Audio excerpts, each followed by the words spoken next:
அன்பு உறவுகளே வணக்கம். எனக்கு யாருடைய அட்வைஸும் தேவையில்ல. யாருடைய அறிவுரையும் கேட்க நான் தயாராக இல்ல. அப்படின்னு சொல்றவங்களா நீங்க? உங்களுக்கான பதிவு தாங்க இது.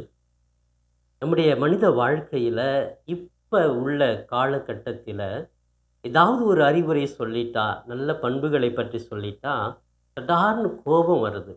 அதை ஏற்றுக்கொள்ளக்கூடிய மனநிலை இந்த வளருகின்ற இளைஞர்களுக்கும், பிள்ளைகளுக்கும் இல்லாமல் போவதற்கு காரணம், எனக்கு எல்லாம் தெரியும்.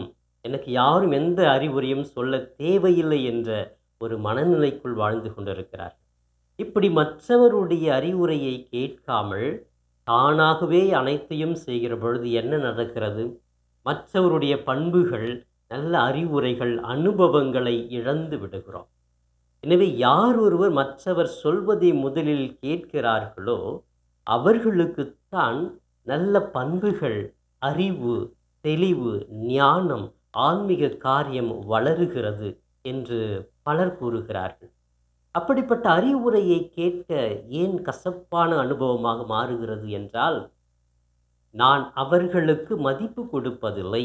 அவர்கள் அனுபவம் எனக்கு தேவையில்லை. எனது அனுபவமே போதும் என்று இந்த சமுதாயம் வாழ்ந்து கொண்டிருக்கிறது. பிரியமானவர்களே, நாம் வாழ்க்கையில் பிறருடைய ரோல் மாடல் என்று சொல்லுவோம் இல்லைங்களா? அவர்களைப் போல நான் இருக்க வேண்டும். அவர்களைப் போல நானும் மாற வேண்டும் என்று நாம் ஒரு சில நல்ல பண்புகளை நல்ல மனிதர்களிடமிருந்து கேட்டு, பார்த்து செய்கிற பொழுது நல்ல பண்புள்ளவர்களாக வாழ்கிறோம். ஆனால் இது யாரும் உணர்வது கிடையாது. இப்படி ஒரு உதாரணத்துக்கு ஒரு மனிதர் சொல்வதை நான் கேட்கிற பொழுது என்ன நடக்கிறது என்றால், முதலிலே அவர் என்னை அறிந்து கொள்ளுகிறார். நான் கேட்கிறேன் அப்படின்னு சொன்னா, பரவாயில்லையே, நான் சொல்றதெல்லாம் அப்படியே கேட்கிறானே அப்படின்னு சொல்லிட்டு, இவர் யார்? இவருடைய பண்பு என்ன? இவருடைய குணம் என்ன? நம்மை ஆழமாக புரிந்து கொள்ளுகிறார்கள். இப்படி நம்மை புரிந்து கொண்டு நம்மிடத்தில் அவர்கள் உறவை இன்னும் அதிகமாக வளர்ப்பார்கள்.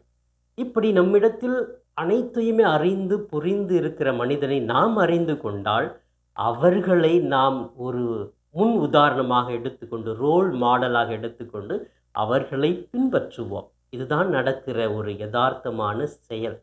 அப்ப முதல்ல நம்ம கேட்டா தான், அந்த நபர் நம்மை பற்றி அறிவார். நம்மை பற்றி அவர் அறிந்து விட்டாரே என்று நாம் அவருடைய பண்புகளை நமதாக்கிக் கொண்டு அவரை பின்தொடர்வோம். இதைத்தான் இயேசு கூட அழகாக சொல்லுகிறார். யோவான் நற்செய்தி 10ஆம் அதிகாரம் 27வது வசனத்திலே, எனது ஆடுகள் எனது குரலுக்கு செவி கொடுக்கின்றன. எனக்கும் அவற்றை தெரியும். அவையும் என்னை பின்தொடர்கின்றன. பாருங்க, இந்த ஆட்டை வைத்து இயேசு சொல்லுகிறார், நான் சொல்லுவதை, எனது வார்த்தையை யாரெல்லாம் கேட்கிறார்களோ அவர்களை எனக்கு முழுமையாகவே தெரியும். அவர்கள் பண்புகளை தெரியும். அவர்கள் நல்ல குணங்களை தெரியும். அப்படி தெரிந்து அவர்களுக்கு நான் உதவி செய்கிறேன். அவர்களை வாழ வைக்கிறேன். அவர்களுக்கு அமைதியை கொடுக்கிறேன் என்றால், அந்த நபர் இன்னும் என் மீது அதிகமான நம்பிக்கை வைத்து என்னை பின்தொடர்வார்கள். பின்தொடர்வது என்பது இயேசு அவருடைய பண்புகள், நல்ல குணங்களை பின்பற்றி தொடர்ந்து அவர் பின் செல்வது தான் பின்தொடர்வது. பாருங்க, நம்ம அறிவுரை, அட்வைஸ் கேட்கறதுனால எவ்வளவு பெரிய மாற்றம், எவ்வளவு பெரிய நன்மைகள் நம்முடைய வாழ்க்கையில் நடக்கிறது என்பதை மட்டும் அறிந்து கொள்ளுங்கள். நிச்சயமாக இப்படிப்பட்ட ஒரு குணங்களைத்தான் இயேசு கூட விரும்புகிறார். எனவே பிறர் சொல்வதை கேட்போம். உதாரணமாக இயேசு சொல்லுகிற அந்த நற்செய்தியின்படி வாழ்வோம். அப்பொழுது இறைவன் நம்மை அடையாளம் கண்டு கொள்ளுவார். நாமும் அவரை பின்தொடர்ந்து ஒரு புதிய சமுதாயத்தை உருவாக்குவோம் என்ற நம்பிக்கையில் வாழ்வோம். இந்த நாள் இனிய நாளாக, இறை அருளை பெறும் நாளாக இருக்க உங்களுக்காக ஜெபித்து வாழ்த்துகிறேன். நன்றி.